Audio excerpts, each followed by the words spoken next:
Tu faz uma referência a quem está assistindo? Sim, faço a aberturinha aqui, daí todo mundo dá primeiro o seu boa noite. Que daí ele bota as legendas. Eu vou fazer todo mundo dar o boa noite no início aqui e daí depois eu começo te perguntando.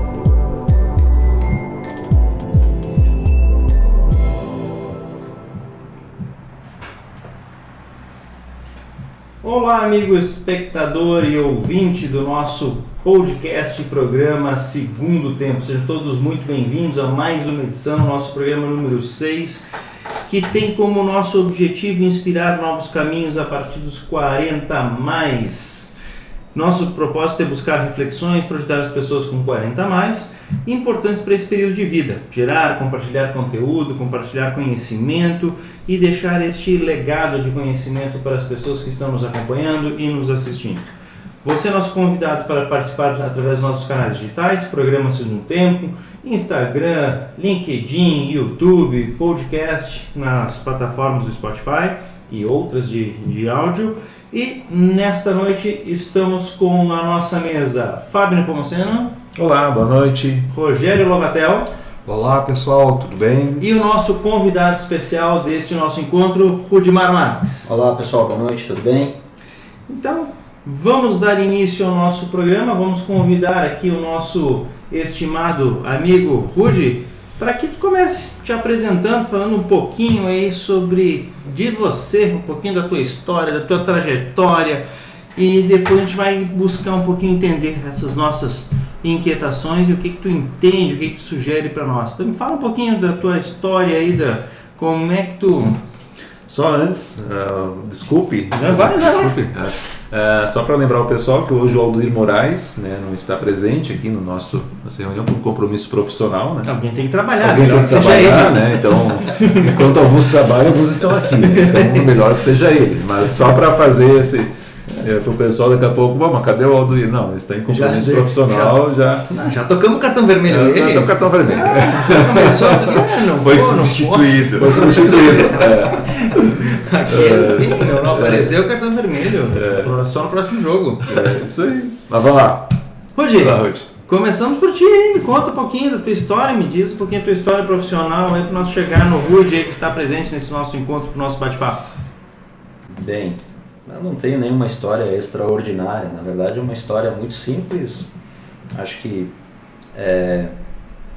obviamente cada um com seus valores, mas a minha é parecida com a história de muitos que começaram a trabalhar muito cedo, né? Comecei a trabalhar com 14 anos, meu primeiro emprego foi numa empresa de frango, pendurando frango, e na época eu queria trabalhar, não gostava de estudar. Então, uma forma de sair do colégio era trabalhar, o que não resolveu muito, porque eu tive que estudar à noite. Veja que como é interessante isso, minha mãe dizia assim, terminando o primeiro grau, tá bom. Né? Aí terminei o primeiro grau, aí tu começa a sentir a necessidade, que tem que buscar mais conhecimento, aí resolvi fazer o segundo grau. Então trabalhava de dia e estudava à noite.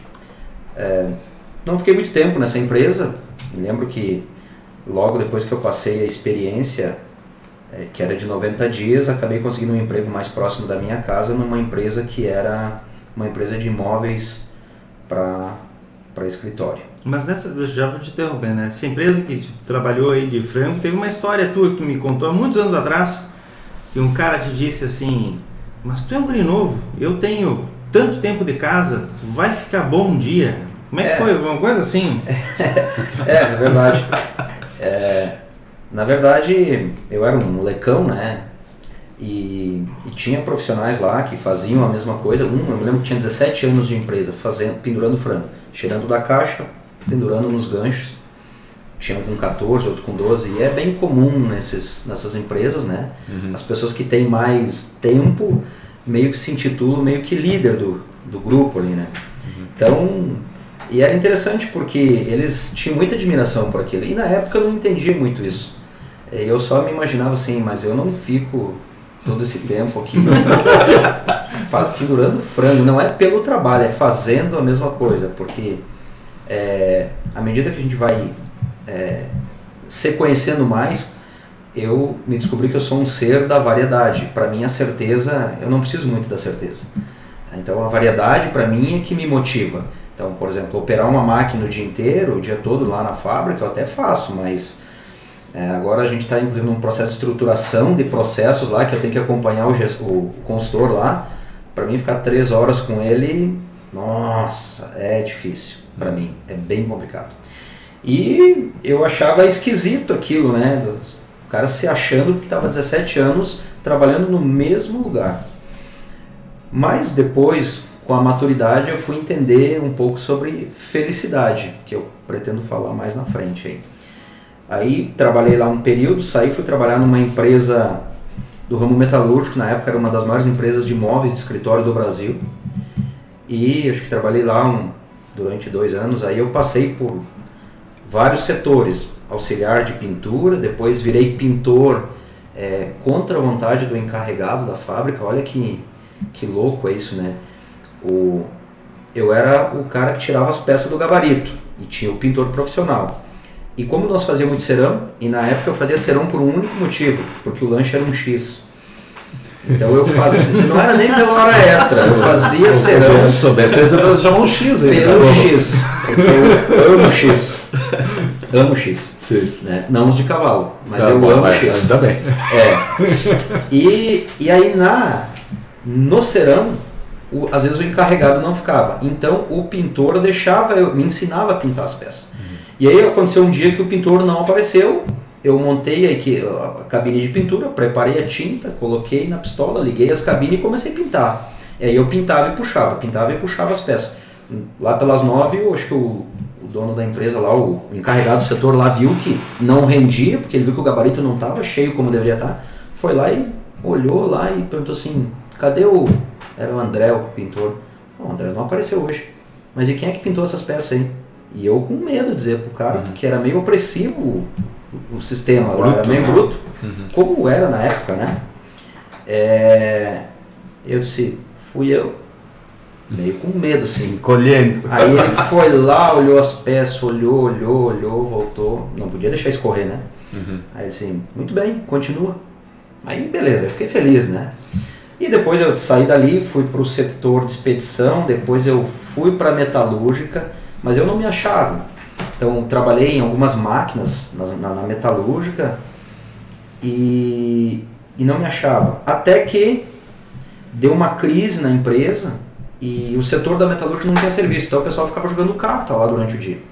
Mas a carpintaria e a marcenaria, que era o setor de madeira, tinha serviço. E aí eles tinham demitido os 2 auxiliares do almoxarifado. E só tinha o encarregado do almoxarifado trabalhando lá. E aí eu pedi para ir trabalhar no almoxarifado, porque jogar carta, né? E aí me colocaram lá. Aí eu comecei a me achar, porque do almoxarifado eu tinha liberdade para circular em todos os setores da fábrica. E aí eu comecei a entender que eu gostava de uma coisa, liberdade.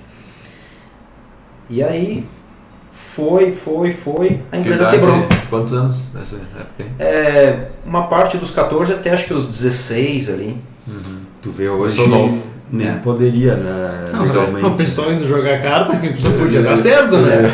Mas é interessante, sabe? Olha, é uma época muito interessante. Que na época, o óculos de proteção era descontado em folha. O guarda-pó, o sapato de segurança era descontado em folha. E nós ficava feliz quando chegava, que nós pegava 2, 3, porque eles descontavam em 4, 5 vezes. Porque daí nós tinha o macacão, o jaleco, o sapatão para trabalhar, para caçar, para pescar, que na época nós fazíamos muito isso. Então era uma felicidade chegar aquilo, mesmo sendo descontado em folha. Nós eram as almas mais felizes do mundo com aquilo. Isso até hoje eu falo para os nossos colaboradores, né, que hoje é um EPI adequado para cada função, que tem que usar, que é para protegê-los, que é a empresa que coloca à disposição, e ainda há alguns a resistência de usar, que eu até comento com alguns, né, olha, na minha época, né, se pagava para usar um óculos de proteção, é incrível isso. Mas aí passou acho que uns 2 anos lá, não lembro, a empresa quebrou. Foi assim. E aí, sem receber já meses, sem acerto rescisório, bom, vamos tentar liberar a carteira e vamos para o mercado de trabalho. Aí eu consegui emprego numa metalúrgica no São José, já perto dos 17 anos, chamada Belize Metais Decorativos, que fazia camas de ferro. E é interessante essa história porque eu fui lá para trabalhar no almoxarifado, porque eu vinha do almoxarifado. E eu fui para a vaga do almoxarifado e por ter um candidato com mais experiência do que eu na vaga, eles acabaram contratando ele para o almoxarifado. E me ofereceram o serviço no acabamento. Eu não tinha ideia o que era acabamento, mas eu precisava trabalhar. Tá, eu aceito. E era um setor que, então se fazia as emendas de solda de latão, aí se lixava aquilo, dava acabamento com máquina pneumática, se usava jaleco, macacão, era um negócio terrível, né? Calor no verão, teto da empresa abaixo, suava que era um negócio aquilo, né? E eu fui trabalhar, porque eu precisava trabalhar. Bom, mas inquieto, né? Muito inquieto. Aí o que aconteceu? Essa pessoa que foi contratada por almoxarifado, ela trabalhou acho que 1 mês e meio e abandonou a empresa. Simplesmente não apareceu mais. E o almoxarifado ficou abandonado lá. E eu falei para o meu encarregado na época, que era o Mauro, eu disse, olha Mauro, eu tenho experiência de almoxarifado. E o almoxarifado está abandonado. Ah, eu vou ver. Passou uma semana, passou 2, passou 3, passou 1 mês. E eu ainda em período de experiência. Quando eu passei na experiência, ele me disse assim, ó, tu passou na experiência. Eu disse, cara, e a vaga do almoxarifado? Ah, eu vou ver. Não vi. Aí, o engraçado, eu considero isso um divisor de águas na minha vida. Acho que foi meu primeiro ato de coragem, de enfrentamento. Nós tínhamos um gerente chamado Trindade, que é um cara que eu tenho gratidão eterna por ele, que ele era o gerente geral da fábrica. Então ele tinha uma sala de vidro no canto da fábrica, assim. E quando ele passava pela fábrica, todo mundo tinha medo dele, porque ele tinha vindo da Marco Polo e a fama que o cara era muito bravo. E quando ele passava pela fábrica, o povo ficava ligeiro. De um jeito ou de outro achava o que fazer. E aí eu, sabendo que ele era superior ao meu encarregado do setor, um belo dia, 2 da tarde, eu parei, fui no onde troca a roupa lá, no vestiário, tirei toda aquela parafernália de coisa lá, e bati na porta dele, assim, me lembro que ele me olhou por cima do óculos, assim, e fez assim, porque era muito barulho ali, né? Daí eu entrei, fechei a porta, daí ficou silenciosa a sala, como se fosse hoje, eu me lembro dessa cena. Mas eu tremia, né? E ele disse, pois não? Eu disse, não, meu nome é Rude, eu vim pra vaga do almoxarifado, mas daí não tinha, daí alguém assumiu o almoxarifado, daí eu fui pro acabamento, daí o cara que foi do almoxarifado assumiu o almoxarifado, mas eu nervoso, eu falava assim rápido, sabe? E eu já falei com o Mauro 5 vezes do acabamento, que eu quero a vaga do almoxarifado, e ninguém me dá a oportunidade do almoxarifado. Aí ele disse assim, tu trabalha aqui? Eu disse, sim, lá no setor do Mauro, do acabamento. Tu trabalha aqui, ótimo. Aí ele disse, sério? Mas eu? Sim. E ele não porque o cara tinha fama de bravo, né? Sim. Aí ele me fala um pouco da tua história. Eu disse, não, eu trabalhava numa empresa que trabalhei lá um ano no almoxarifado, tenho experiência na época o controle era tudo por Cardex, ficha, manual, era assim que tinha, né? Computador era algo impensável. Estamos falando isso em meados de 93, 94, quer dizer, fax era uma revolução, né? O fax, quando surgiu, era uma revolução. Bom, mas aí ele disse assim, tá bom, eu vou pensar, vou conversar com o Mauro e a gente volta a conversar. Pode voltar para o teu setor trabalhar. Fui lá, vesti minhas mantimentas lá e fui trabalhar. No outro dia, estou tomando café para ir trabalhar, minha mãe escutava o titio Homero Duarte, na Rádio São Francisco, vaga para chapa de transportadora no Expresso Araçatuba. Nunca tinha ouvido falar nessa transportadora, mas aí deu o endereço, próximo a Agrimar, lá perto dos trilhos dos trem e tal. Ah, nem fui trabalhar, estava descontente ali, já fui procurar a vaga de emprego lá, nem fui trabalhar. Sim. É uma luz divina, não sei o que aconteceu, né? Depois de meses eu achei a transportadora, mas naquela manhã não, passei 10 vezes na frente, não achei a transportadora. Caminhei para cá, perguntava para ninguém sabia, uma coisa muito estranha, até hoje eu não entendo. Aí eram umas 11 horas da manhã, eu disse, bom, não achei, vou voltar a trabalhar. Aí pensei assim, pego um ônibus, vou até o São José, almoço no refeitório da empresa, boto minhas coisas, vou trabalhar. E foi o que eu fiz, almocei lá, Quando eu tô botando as minhas coisas no vestiário, chega o encarregado, que era o Mauro, e diz assim, tira tuas coisas, nem bota tuas roupas e vem comigo. Ah, pensei, fui, né? RH. Mas aí ele me levou para a sala do Trindade, que era o coordenador geral da fábrica. Aí ele me olhou por cima do óculos de novo assim, por que não veio de manhã? Eu disse, eu fui atrás de uma outra vaga de emprego aí e tal. Mas por quê? Porque o senhor sabe, eu já falei, eu não estou contente aqui. Mas eu também estava com um pouco de medo com relação ao que o Mauro estava junto, eu passei por cima da autoridade dele, né? Achei que ia rolar ali sei lá, né? Eu achava que eu ia pra rua.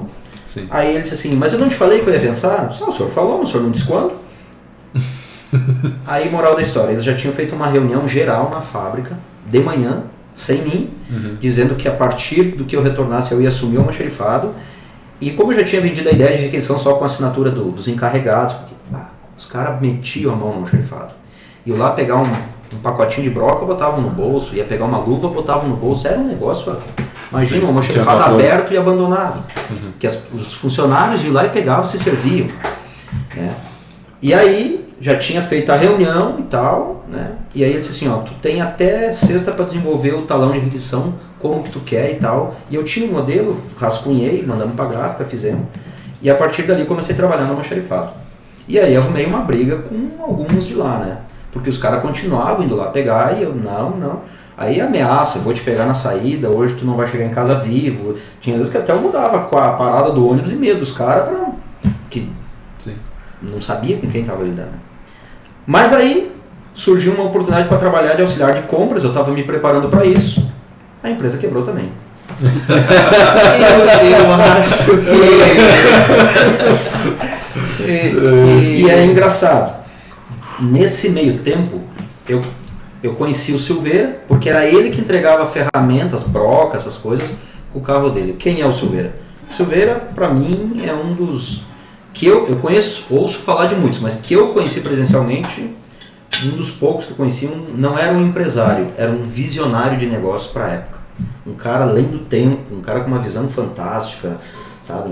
Enfim. E aí, ele entregava as brocas, a gente conversava ali e tal, assinava a nota. Só para interromper, assim, a empresa dele quebrou? Não. Ao contrário, ele ficou milionário. Não, tá bem. Então essa é salvo. Não, mas aí... Mas tu trabalhou lá? Mas eu assinei um contrato... Mas tu trabalhou lá? Trabalhei quase 10 anos lá. E não quebrou? E não quebrou. Cresceu. Incrivelmente, porque eu também já tinha medo que fosse acontecer a mesma coisa. Já achava que era eu. Até não apavorado aqui. Eu disse, não, sou eu o problema. Eu tenho um saldo enterrado aqui. Não é possível um negócio desse.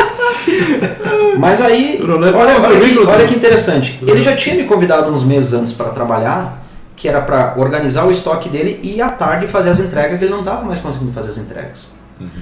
Mas eu não tinha carteira, eu tinha 17 para 18 anos. Aí não rolou. Mas aí, quando a empresa quebrou, eu já tinha feito minha carteira. Aí eu tô um dia lá no almoxarifado, o Trindade, esse que a gente depois se tornou grandes amigos, porque daí eu arranhava um violão, às vezes os fornecedores iam lá na empresa fazer um churrasco, ele pedia para mim ir lá tocar um violão. Acabamos nos tornando grandes amigos, fiquei amigo do filho dele, ia pro Caxias ver o jogo junto, enfim. Um dia ele disse assim, Rudy, tocou o telefone, Rudy, é o Silveira, ele quer falar contigo. Antes que ele te diga qualquer coisa, eu só posso te dizer um negócio assim, aceita, porque aqui a coisa tá feia. Aí o Silveira disse, Rudy, já tá com a carteira, Tom? Podemos conversar? Podemos, então vem aí. E aí foi muito engraçado, né, porque eu tinha me machucado no futebol e tava com o joelho engessado, que na época era o centro trauma que tinha, né, não tinha plano, nada, aquelas coisas. E eu tava engessado, mancando. E aí eu fui de calção lá no Silveira. E o Juarez, que hoje é dono da Kfix, ele até hoje ele conta e diz que quando ele viu aquele magrinho descendo de um Opala velho, tudo arrebentado, com um gesso no joelho, de calção, chinelo de dedo e mancando, ele disse, meu Deus, onde é que o Silveira arrumou esse cara aí? Mas o Silveira me ligou, saí dali e fui lá. A empresa estava até meia boca, já não trabalhava direito ali onde eu estava. Aí fomos lá, nos entendemos e eu fui trabalhar lá. E aí começou a despertar um outro negócio em mim. Então eu fazia entregas com o carro de tarde, então eu dava uma lenha assim para entregar tudo que eu podia. Depois eu passava em serralherias oferecendo disco de corte, disco de desbaste, disco de lixo, serrinha de cortar ferro. E começava a levar uns pedidos para a empresa. Aí eu fiquei um tempo como motorista. Depois eu atendia balcão, depois eu não lembro se eu trabalhei em televendas, mas até acho que não. E eu queria muito vender externo, aí surgiu Silveira assim, quer vender externo? Quero. E eu recente tinha comprado uma motinho, ele, como que tu vai fazer? Eu disse, eu preciso comprar um carro. Daí ele me ajudou a comprar um carro, ele me financiou o carro. E aí, só que daí eu fui para uma região onde eu peguei a baba da baba, porque os bons clientes, os outros vendedores já tinham. Então eu peguei assim, alguns clientes de Caxias que sobrava e eu também atendia Flores da Cunha. Num ramo que nós não tínhamos muito produto para aquele ramo. Numa época ainda que a triqueza era muito forte, né? E a Ferramentas Gerais, que eram os fortes na época. Mas eu encarei o desafio e fui. E aí a coisa começou a fluir. Bom, nesse meio tempo eu interrompi a minha carreira, porque eu tive a oportunidade, junto com meu sogro, de abrir um supermercado. Em Caxias. Meu sogro tinha se aposentado, queria investir em um negócio, apareceu um lugar lá onde eu moro até hoje, que a gente acabou comprando a casa lá. E aí eu fui me aventurar e, claro, eu não tinha dinheiro, eu estava pagando o carro e eu disse para ele, não posso, ele não. Bem, e aí foi mais ou menos a sociedade do porco e da galinha, né? Vocês conhecem a história do porco e da galinha, né? Conta a história do porco e da galinha. A galinha propôs pro porco, vamos montar uma casa de lanche, porcos? Vamos? Tá bom, eu entro com os ovos, tô com o bacon. Fazer um omelete, né? Eu gosto do X aí, ó. O meu sogro foi o porco na história, querido, falecido. Porque ele entrou com todo o capital e disse, não, é meio a meio, não sei o quê. Mas aí eu já tava com aquele gostinho de trabalhar na rua, de visitar cliente. E foi uma mudança trágica para mim, quase trágica, né? Porque eu tive que me adaptar a um novo modelo de negócio. Mas aí surgiu a oportunidade de comprar o imóvel onde nós tínhamos alugado. E aí a gente se acertou com o dono do imóvel e aí eu disse, bom, eu vou bater na porta do Silveira de novo. Cheguei lá e disse, ó, preciso de emprego, preciso trabalhar de segunda a sexta, vou continuar com o mercado, mas eu vou trabalhar pós 5h30 e final de semana, feriado, né? Tô pagando minha casa e tal. Aí eu me lembro que o Silveira disse, olha, eu não tenho vaga externa, só interna para dar suporte pros representantes de Porto Alegre. Eu disse, feito, eu conhecia dos produtos e tal. Mas aí deu uma liga, porque daí eu trabalhei acho que uns 4 meses ali, e um vendedor que tinha bons clientes em Caxias e que atendia Farroupilha, saiu para montar uma confecção. Hoje mora em Florianópolis, somos amigos, o Leandro. E aí eu peguei a praça dele. Aí foi assim, ó. Para pagar a prestação da casa foi muito rápido, assim. Comecei a ganhar dinheiro. E final de semana mercado. Final de semana mercado. Mas aí, em 2000 ali, tava de casamento marcado já. Nós ia casar em dezembro. Em março eu cheguei pro meu sogro e disse assim, ó, cara, eu não quero mais isso aqui para mim. Eu quero ter meus fins de semana, isso aqui não é para mim. Ficar esperando o cliente vir aqui, né? Aí ele até tentou, um outro sócio lá, não deu certo. Acabamos que fechamos o mercado. Fechamos, pagamos as contas, sobrou estoque, vendemos para um outro cara, sobrou maquinário, fui vendendo aos poucos e assim. E eu fiquei com a casa, né? Reformei a casa, casei e fui morar na casa. Em 2000,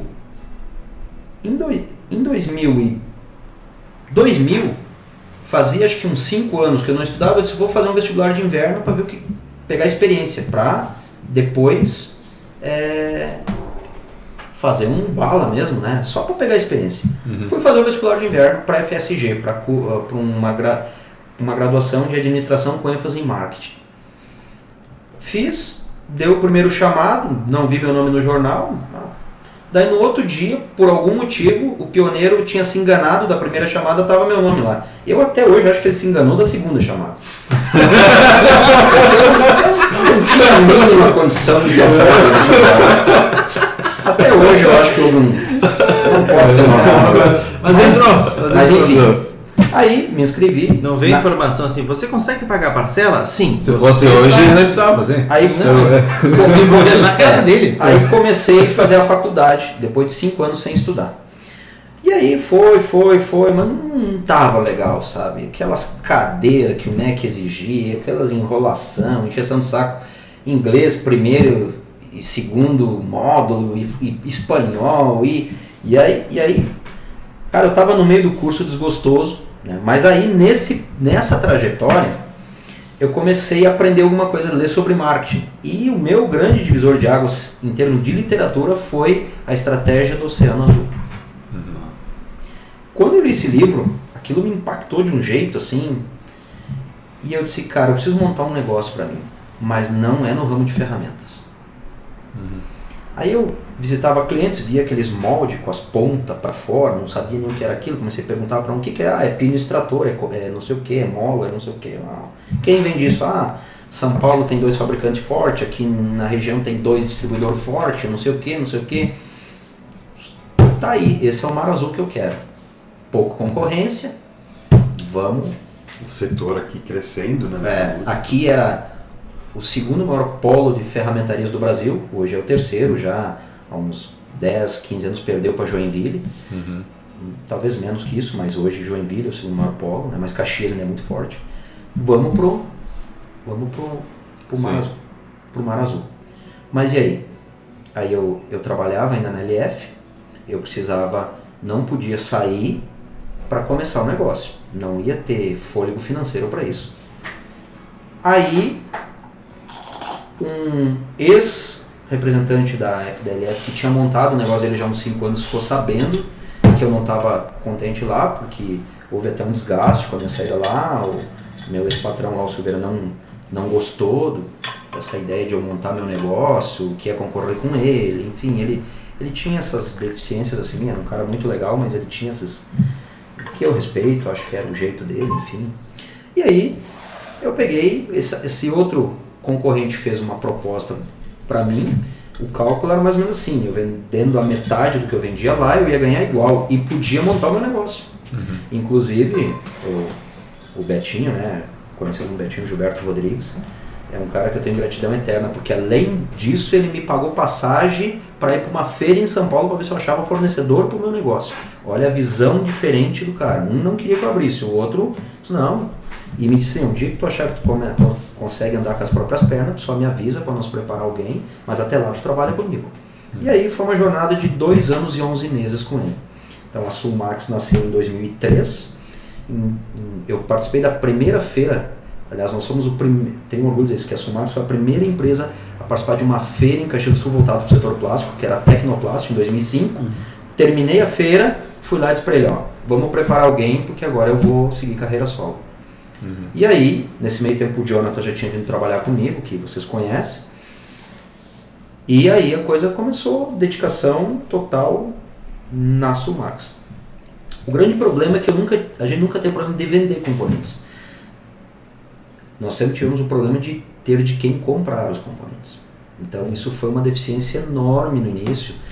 Eu tinha um fornecedor, meio marca-diabo aí de Novo Hamburgo, que fazia uns pinos meio a facão ali. Eu tinha uma motinha, então eu fazia pedido durante a semana, sexta-feira de tarde eu pegava a moto, ia lá buscar os pedidos para na segunda-feira de manhã tirar nota, ou no domingo, para entregar para os clientes. E teve várias histórias, né? Uma vez que eu tive que parar lá na polícia rodoviária de Nova Petrópolis para tomar um café, porque eu estava carangado, porque era um dia de geada, eu saí ao meio-dia para estar 5 horas da tarde de volta em Caxias, cheguei lá, o material não estava pronto, saí de Novo Hamburgo às 5 da tarde. E foi, assim, punk aquele dia para chegar em casa. Mas é a história legal, assim, que só um hiato aí. Sim. E aí a Sulmax, e aí é muito interessante, né, cara, porque assim, eu tinha um sonho de andar de avião. Eu sonhava, é incrível, eu sonhava o avião taxiando na pista, o empuxe na arrancada, era como se fosse real, e eu não tinha essa experiência. E eu tinha botado uma meta que até 2013 isso, até 2010 eu ia para São Paulo de avião. Para visitar uma feira, sei lá, para fazer alguma coisa, mas eu ia andar de avião. Sim. E já em 2002, quando eu saí para começar a Sulmax, eu já fui para São Paulo. E aí a coisa foi acontecendo, daí 2008, 10, 12, já indo para a China, já buscando novos parceiros, fornecedores. E aí a Sulmax foi crescendo, e aí chegou um momento que alguns fornecedores nossos não nos atendiam. Daí nasceu a Audax Metal, que é um embrião da fábrica, da loja, mas nasceu de uma necessidade, porque fábrica não era o meu chão. E aí nasceu em 2014, também foi se consolidando, ainda é um embrião, é uma empresa que vem se arrastando, mas que hoje abastece a loja naquilo que a gente não tinha aqui. E basicamente é essa história, minha trajetória. Quer dizer, eu trabalhei praticamente em 4 empresas, 5, Frangosul, Frangosul, a Soflex que quebrou, Belize que quebrou, LF da Silveira na época, Elibert, que era na época assim, né?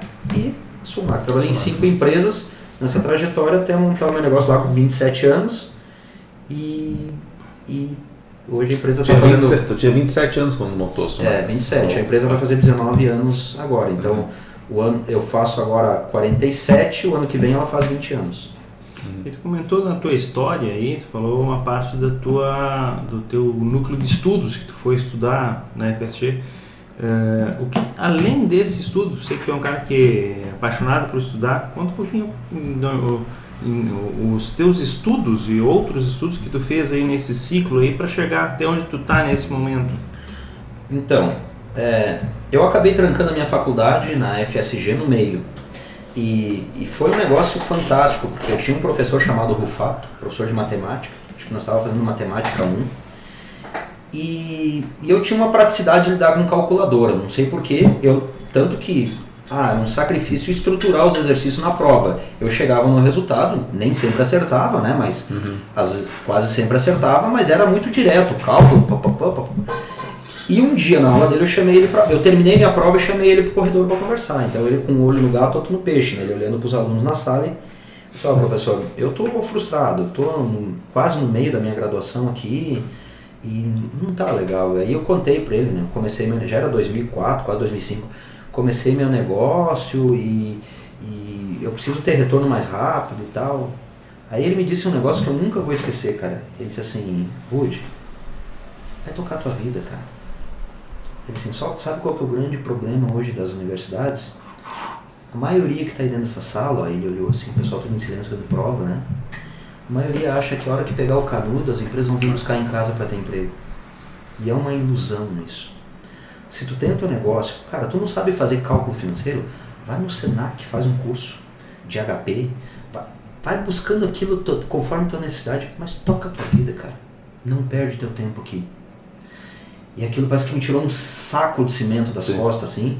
Bom, foi meu último dia de aula.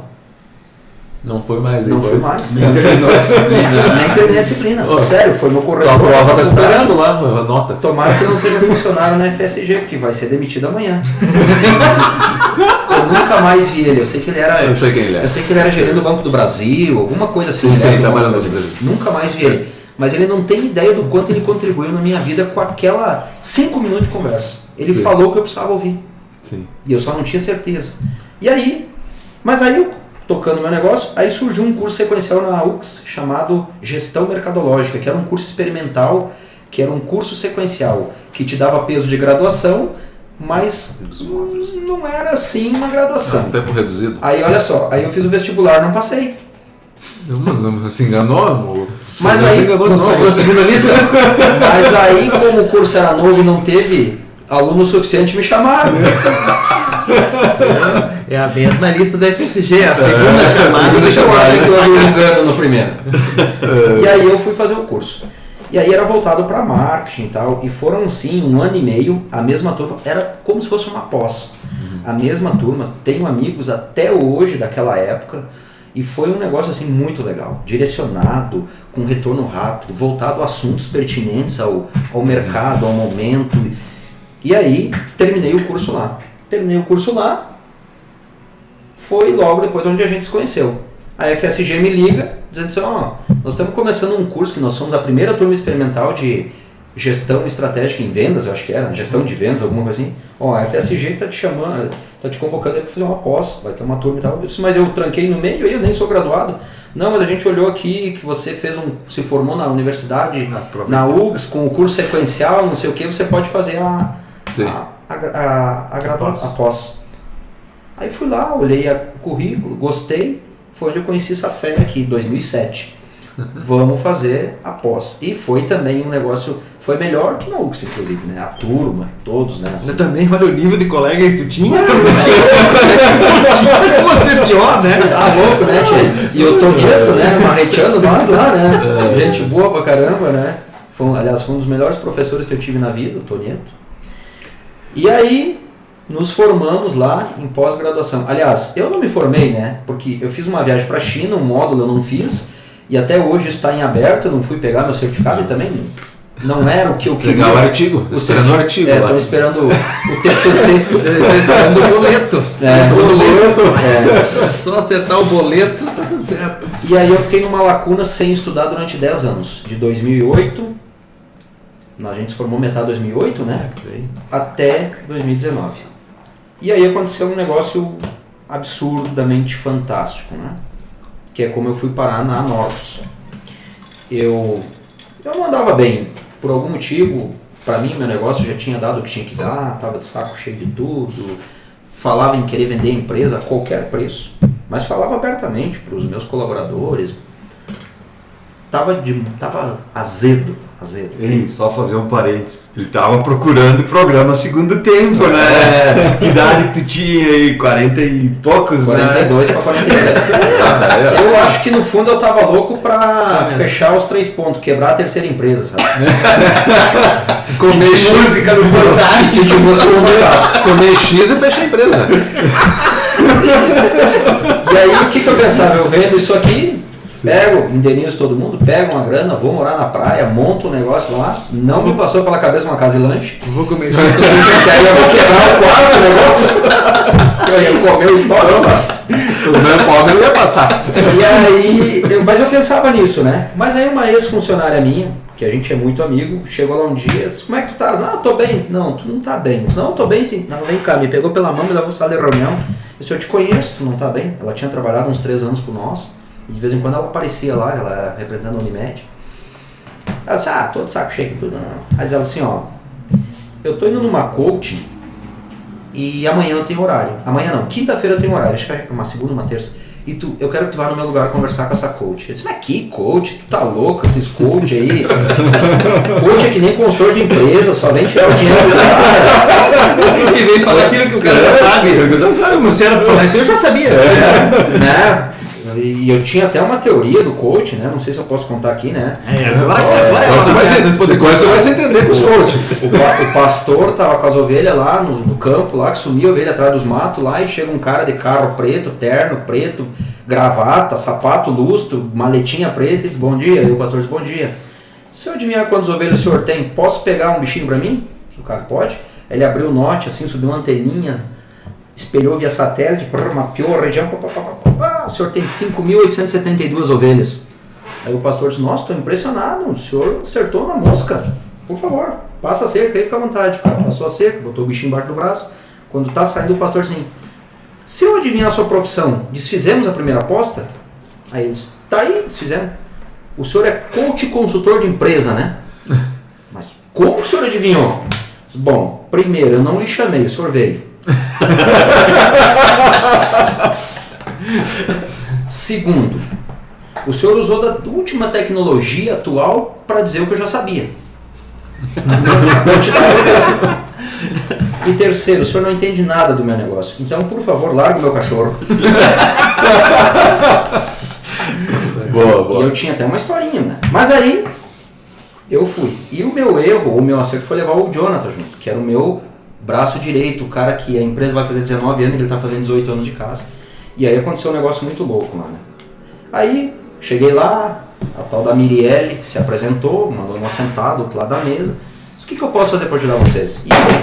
E eu tinha um problema sério, né? Eu não conseguia falar para ti as coisas. Eu usava uma terceira pessoa, espelhava para poder te atingir. Eu era assim.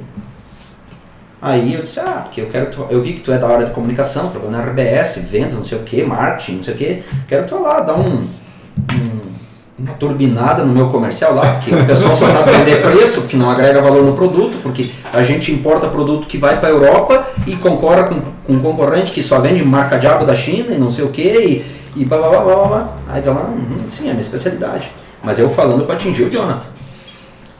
Aí, porque ele já era meio que o gerente comercial ali, né? Tava ingressando E tu não tinha alinhado com ele isso antes? Não, nada. Ele foi lá, ele entrou muito descalado, inclusive.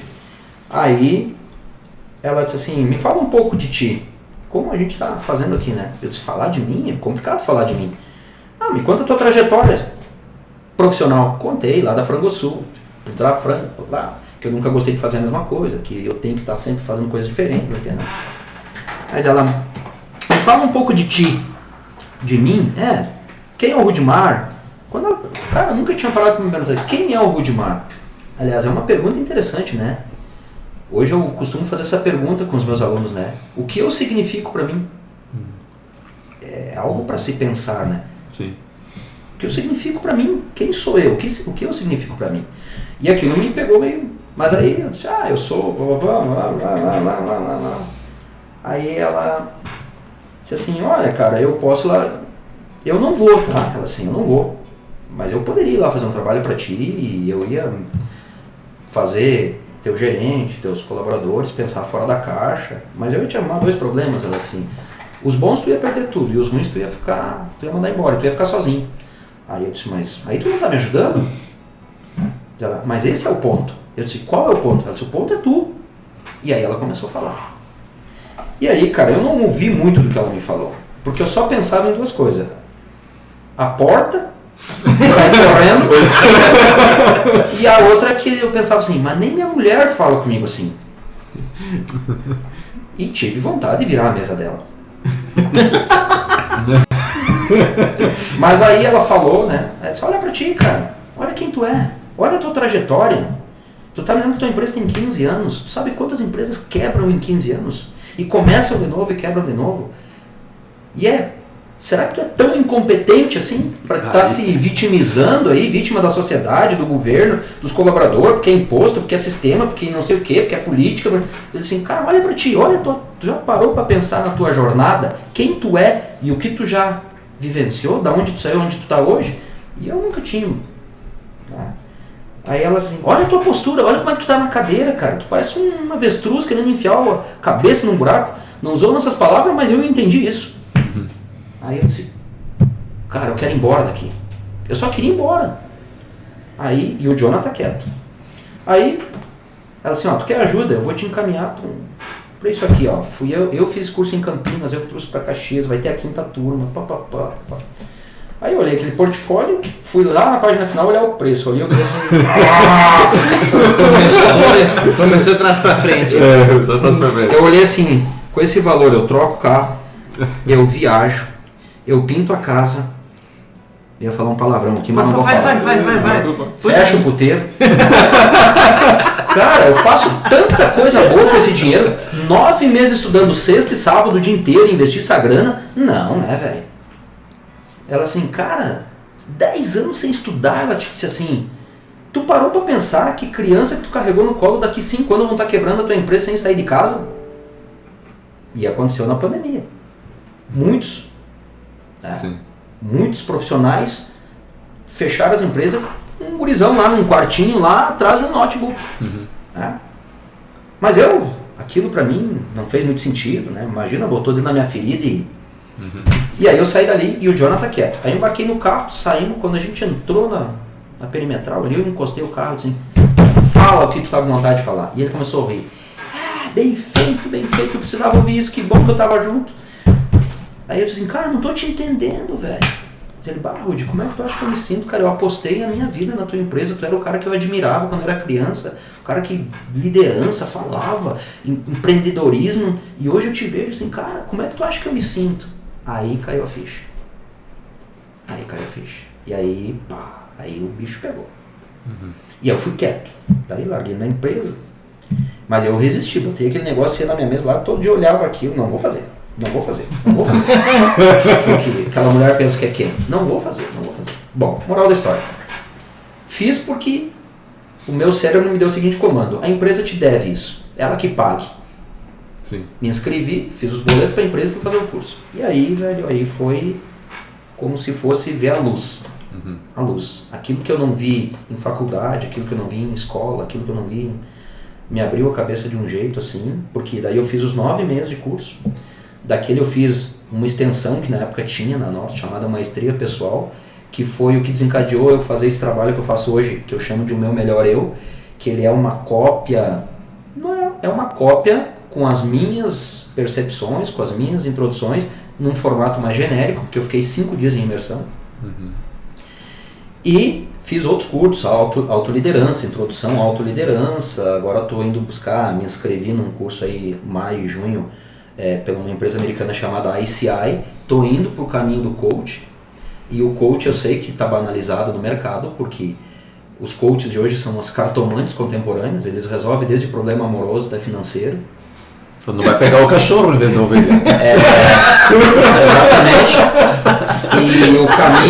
E o caminho tomou esse rumo por quê? Porque as pessoas fazem um fim de semana, 7 dias de coaching e saem anunciando nas redes sociais, sou coaching. E aí é normal. Isso como no passado houve a discriminação com os tais dos consultores de empresas, que hoje são tão importantes na nossa vida. Porque sem eles a gente não sobreviveria. Né? E vocês sabem disso do que eu estou falando. E aí foi assim um divisor de águas na minha vida. Né? E aí nasceu esse projeto aí que ali, daqui a pouco a gente fala aí. Né? Agora eu queria ressaltar uma coisa, antes que venha mais... Acho que tu ia perguntar alguma coisa, né? Eu hoje, com um pouco mais de maturidade, né? Após os 40, né? O segundo tempo, e eu me olho para trás e eu tenho para mim muito claro isso. Né? Como que o ser humano reage diante dos contextos da vida?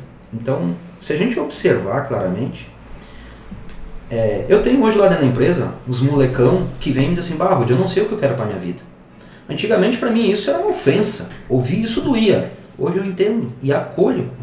Porque eu também com 18, 19 anos eu já estava trabalhando na LF, mas eu não sabia muito o que eu queria para minha vida. Agora o que eu vejo assim que o ser humano tem que saber é o que ele não quer. E ele tem que ter coragem de dizer, isso não é para mim, eu não vou fazer. E se a gente observar, as crianças já nos ensinam isso, quando são bebês ainda. Tem uma comida que o sabor é maravilhoso, mas que quando tu dá na boquinha delas, elas fazem cara feia, gospem de volta, não querem aquilo, choram. Tem aquela pessoa que elas não gostam, quando pega no colo chora. Tem aquela roupa que quando tu bota eles não querem, choram até tu tirar. Tem aquele cômodo da casa que eles não entram lá de jeito nenhum. Então, se tu parar para observar, o nosso cérebro ele já é preparado para isso. A gente não sabe muito o que a gente quer da vida. Mas a gente, se prestar atenção, já começa a ter comportamentos daquilo que a gente não quer. Sim. E eu acho que isso é fundamental para as pessoas. É saber, usar o manto da honestidade consigo mesmo e parar com o auto-engano. Porque está cheio de profissionais aí levando uma vida tóxica, medíocre, miserável no sentido de misérias do ego, fazendo aquilo que não é feliz por medo de dizer não para si mesmo. Não é para os outros, é dizer assim, não, isso não é para mim, ponto. E eu vou buscar. E olha o que é engraçado disso tudo que eu contei para vocês. Aos meus 43, 44 anos, eu fui descobrir que eu sempre achei que eu gostava de vendas. Quando na verdade não é. Eu fui me dar conta disso aos 43 anos. Vai virar coach? Mas bom dia. Mas e aí, como que tu descobriu isso? Acho que é bem pertinente. Como que tu fez pra... Como é que caiu a Como é que foi a virada aí? Foi na imersão. Aliás, não foi durante, foi depois. Por quê? Por que eu me dei conta que eu, na verdade, nunca gostei de... Porque quando eu saí do maestria, eu me lembro que no fim da tarde, lá da sexta-feira, eu conversei com o Gilberto Souza, que é o fundador da Norte, é um cara que tem um conhecimento vasto na área de liderança de pessoas, de comportamento de pessoas. É um cara que veio lá do tempo da escola da mente, acho que é o nome, e é o fundador da Norte, né? Eu falei para eles, Gilberto, eu tô saindo daqui eu vim aqui para buscar 2 propósitos, que era entender o porquê dos porquês. Então, por que eu reagia de determinadas formas, por que eu tinha dificuldade de reagir, por que eu repetia padrões, por que eu sabia que não deveria continuar e continuava fazendo, e uma série de porquês. E tô saindo daqui com as ferramentas para me melhorar. Então, o objetivo foi alcançado. Os 2 propósitos que eu vim buscar, eu vou aplicar na minha vida, e vou aplicar fielmente na minha vida, e eu faço isso hoje. Meditação é uma das coisas que eu faço todo dia. Mas aí eu disse pra ele, eu tô saindo com o 3º propósito aqui.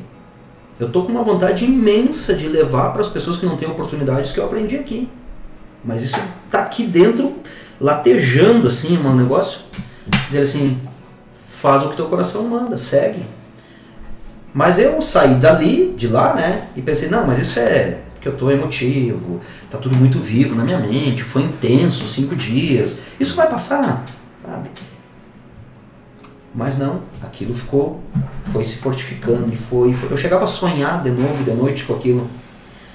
E aí eu liguei para ele, ó, Gilberto, não passou o negócio, cara, eu continuo com esse negócio, eu quero...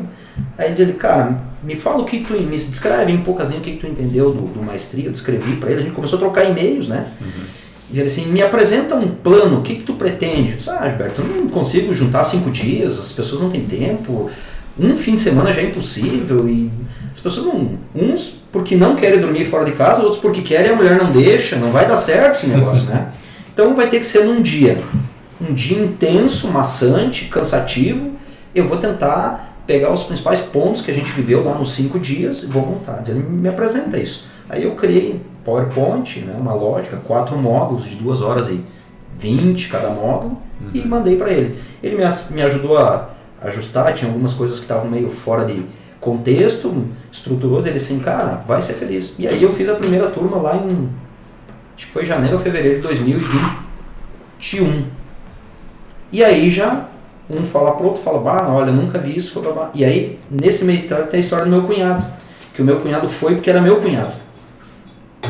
Ele vinha de uma empresa multinacional alemã, Zeiss, Lentes, né? E ele tinha vivido tudo que vocês imaginarem que uma multinacional oferece de oportunidades, né? Inclusive, alguns cursos, acho que FGV, Fundação Getúlio Vargas. E ele achou assim, vou lá para fazer média com a irmã do Ruth, mas vai ser o... E aí ele ficou impactado com ele tem um depoimento dele que eu apresento no meu material hoje. Ele disse que ele ficou impactado com a metodologia e com a forma que a gente aplica os módulos na sequência, que uma coisa vai encaixando na outra, né? E vai despertando os níveis de consciência nas pessoas. E dali nasceu a segunda turma, daí veio a pandemia, daí saiu só em novembro a segunda turma, daí final de ano ia sair uma terceira turma em janeiro, veio a pandemia de novo, aquela segunda onda, aí acho que acabou acontecendo só em maio, e em novembro do ano passado veio a quarta turma, agosto do ano passado veio a quarta turma. Aí o meu cunhado começou a falar isso na rede, não sei se eu posso falar o nome aqui, vontade, já falei o nome de empresa, né? Rede Mercadão dos Óculos, né? E disse, vocês têm que assistir um negócio que o meu cunhado faz, vocês têm que assistir. Aí tinham mentores, que era 3 dias, eles me convidaram para ser um projeto piloto, eles iam ampliar um dia a mais para mim fazer com os investidores, os multifranqueados, os franqueados, os gerentes de loja em Gramado. E isso aconteceu no dia 29 de novembro do ano passado. E aí me coloquei à disposição, fui lá, fiz o meu melhor aquilo que eu podia fazer. Em dezembro eles entraram em contato comigo antes eu tinha disponibilidade de agenda a nível nacional, porque eles iam ter uma reunião estratégica 2022, e não sei o que, e valores e tal. Eu disse, não, passei para eles tudo que eu podia fazer. Em janeiro eles me oficializaram como um dos mentores do Mercadão dos Óculos a nível nacional. Tivemos uma turma em Campinas agora, semana passada, terça da outra semana, eu estava em Campinas fazendo uma turma. E já tem uma turma quase fechada dia 9 agora de abril, ali na terceira légua onde a gente faz, e é um local muito legal, porque o propósito lá tem um propósito especial, porque lá o celular não funciona, então as pessoas se desconectam do ruído mental, desse mundo louco, e aí isso virou uma cachaça, e aí eu me dei conta no meio do propósito disso, que eu achava que eu gostava de vender, eu tinha até um e-mail, rudeamovendas@hotmail.com, que nem sei se existe ainda, né, que eu usava na época da nossa faculdade lá, né. E eu comecei a entender que, na verdade, quando alguém ia lá na empresa e dizia, isso aqui é não sei o que, inquebrável, garantia vitalícia, custo-benefício, eu botava isso no carro e levava para os clientes. E eu achava que isso era vender. E aí eu fui entender, eu fazia muito treinamento, eu fui entender que, na verdade, eu gostava de transmitir conhecimento. E isso, para mim, caiu como uma luva, assim, tão claro quanto a água. E hoje eu consigo me enxergar, hoje... E é interessante, né? Eu era um seguidor do Clóvis de Barros, sou ainda, e ele falava dos gregos, né? Que felicidade para os gregos era mais ou menos essas palavras. É estar onde o indivíduo quer estar. É um instante que tu não quer que acabe. Sim. E ele falava da trajetória dele aos 13 anos, que ele deu uma aula sobre petróleo, e eu vi aquilo, achava muito legal, mas para mim não fazia sentido. E hoje faz sentido para mim. Porque é exatamente isso. Hoje, para mim, estar em sala de aula é estar onde eu quero estar. Está transmitindo conhecimento, obviamente, dentro de um segmento que para mim faz sentido, que está voltado à antropologia, neurociência, uma parte da psicologia positiva. Isso para mim é uma cachaça, entrou na veia assim de um jeito, e isso para mim faz muito sentido. E ver as pessoas tendo consciência, entendendo como que elas funcionam e se desenvolvendo, e às vezes tu recebeu uma ligação do nada dizendo assim, ó, Rudy, tô te ligando para te agradecer da imersão lá, porque eu não falava com meu irmão há 10 anos porque nós brigamos por causa de uma sociedade da empresa. Inclusive meu pai morreu desgostoso por isso. Então eu tô ligando para te dizer que eu enxerguei que parte das coisas estavam em mim e domingo eu almocei na casa dele. E para minha surpresa, eu fui muito bem recebido. Ligação do tipo assim, olha, eu não ia na casa da minha sogra há 5 anos porque ela me falou um negócio que eu não gostei e eu rompi relações com ela. E domingo eu fui lá na casa dela e para minha surpresa ela me recebeu muito bem. E eu não tenho mais aquele negócio que eu sentia por ela. E só por isso não tem preço que pague, né? Uhum. E fora tu vê as pessoas se desenvolvendo pessoal e profissionalmente. Resumo da ópera. Aos meus 46 anos, eu fui descobrir aos 42 para 43 um novo propósito de vida, que estou fazendo uma transição agora de carreira. Tenho minha meta até aos 47 é preparar a empresa para a gurizada tocar. 3 deles já fizeram o mesmo curso que eu fiz de gestão, tem mais 3 fazendo e agora uma turma de 7 fazendo online, equipes contemporâneas. Quero nivelar a empresa, deixar ela redondinha, para mim me dedicar 50% ou mais do meu tempo nesse trabalho que é o que eu amo fazer, adoro fazer e me identifiquei com isso.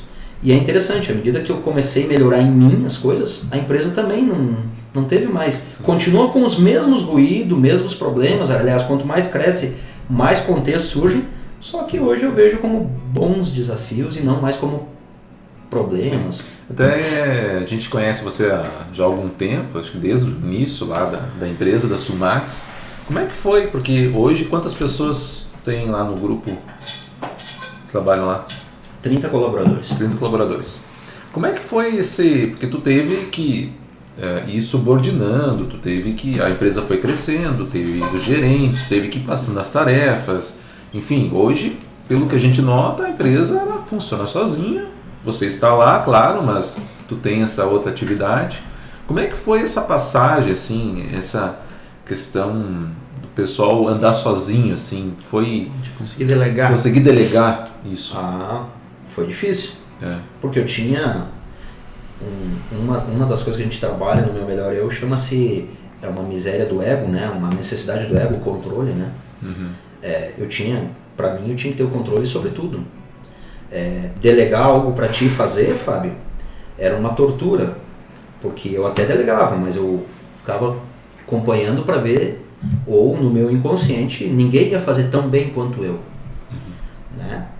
E trabalhar isso em mim foi muito difícil, e era um clima tóxico, de opressão, porque à medida que tu quer ter o controle sobre tudo, a pessoa tem a crença que acha que se controlar tudo não vai sofrer, quando é exatamente o contrário. Quando tu querer controlar tudo e todos, tu leva o mundo nas costas e tu não consegue fazer tudo, né? E aí entra o ego, né? A vaidade, que, bom, o Fábio Guerra não vai fazer melhor que eu sou o cara, eu sou o bonzão aqui, eu sou o dono da empresa, eu sou melhor que todos.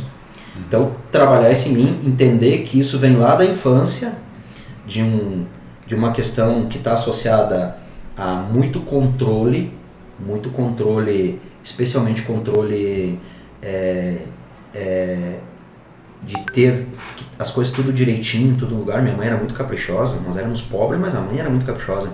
Então, a roupa tá dobrada no lugar, se não tava, chinelo pegava, de ter que cuidar das minhas irmãs, de ter horário para tomar banho, tu vem com essas memórias daquela vida, né? Uhum. E ainda associada à escassez, que a escassez, ela também te traz um pouco de miséria de controle. Então, o medo da escassez, o medo de ficar sem dinheiro, o medo de não ter de novo aquilo que não tinha na infância, tu quer ter o controle de tudo, né? E aí isso vai pro ego, não só no controle, como também na significância, né? Então, tu te acha significativo, automaticamente o fato de tu achar que só tu faz melhor que os outros, e tu quer ter o controle, indiretamente tu te torna tu se acha mais significativo que o resto, ou que os outros. Então, foi uma transição bem difícil, mas que Isso aconteceu faz 3 anos, essa mudança. Até os meus 42, eu chamo de a minha versão antiga. Provavelmente nós estaríamos vivendo ainda num clima muito tóxico, e hoje eu enxergo o quanto é bom se desapegar disso, né? De delegar, de dar oportunidade para as pessoas falarem. Eu me lembro que logo que eu comecei a aplicar a visão sistêmica na empresa, o meu ego ainda estava muito inflado, né? Porque quando alguém dava uma ideia melhor que eu, a primeira pergunta que me vinha instintivamente era assim, como que eu não pensei nisso antes?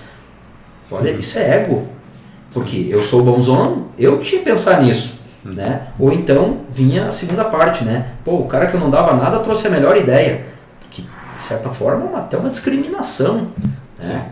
E tu começa a perceber que todas as pessoas querem se engajar em projetos, todas as pessoas nas empresas querem ser responsabilizadas por alguma coisa. Acontece que às vezes os gestores não dão oportunidade. E aí quando tu tem alguém fazendo, a pessoa simplesmente se coloca numa situação de segurança, mas para o gestor é zona de conforto. E aí ele ainda quer cobrar que só ele enxerga, que o outro não enxerga. Não, o outro está enxergando e às vezes com boas ideias, mas o gestor não dá a oportunidade dessa pessoa fazer e falar e cocriar. Que quando eu falei para vocês que a Nortus tem uma metodologia que vem do Maturana, né, o chileno aquele, que é um mestre, né, dispensa comentários, e ele tinha uma metodologia totalmente diferente da metodologia atual das escolas. Agora tem o Guascon, um uruguaio, que está fazendo um trabalho fantástico. As escolas parece que estão acordando, na minha percepção, as escolas estão acordando para discernir o pensamento aberto das crianças e das pessoas. Porque se a gente observar a metodologia de ensino, e algumas escolas ainda têm isso muito forte, é a metodologia da obediência. Uma caixinha. Tu forma soldados.